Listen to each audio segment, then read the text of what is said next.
Bilang impeachment court na maglilitis kay Vice President Sara Duterte, tikumpa rin ang bibig ng Senado sa kabila ng inihaing kontrareklamo ng bise laban sa impeachment sa kaniya. Ayon pa sa mataas na kapulungan, wala namang alegasyon ng irregularidad o paglabag sa batas na ipinupukol sa kanila sa naturang reklamo.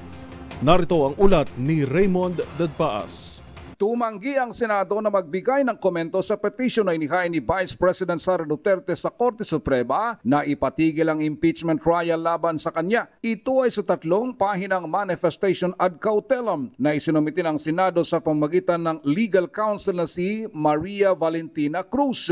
Sa 3 pahinang manifestation sa kataas-tasang hukuman, tumanggi ang Senado na magkomento sa petition ni VP Sara dahil sila ang magsisilbing impeachment judges sa impeachment court. Ito ay sa katwiran na walang aligasyon ng paglabag sa batas ang Vice Presidente laban sa Senado, kundi sila ay napasama lang sa kaso dahil sila ang tumanggap ng articles of impeachment mula sa Kamara de Representantes at sila din ang lilitis nito bilang impeachment court. Binanggit din ng Senado na sila lamang ang may eksklusibong kapangyarihan na magdesisyon sa mga kaso ng impeachment alinsunod sa mandato ng ating saligang batas.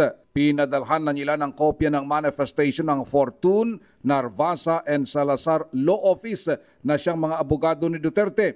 Ganon din sina House Speaker Martin Romualdez, House Secretary General Reginald Velasco at ang Office of the Solicitor General o OSG. Sa petition for certiorari and prohibition na inihain sa Korte Suprema ng mga Davao-based na mga abogado na kakampi ni Vice President Duterte, hiniling ng mga itong ipatigil ang impeachment laban sa pangalawang Pangulo. Ito ay dahil sa paniniwalang lumabag sa batas ang Kamara de Representantes nang inendorso ang ika-4 na impeachment complaint laban kay VP Sara Duterte.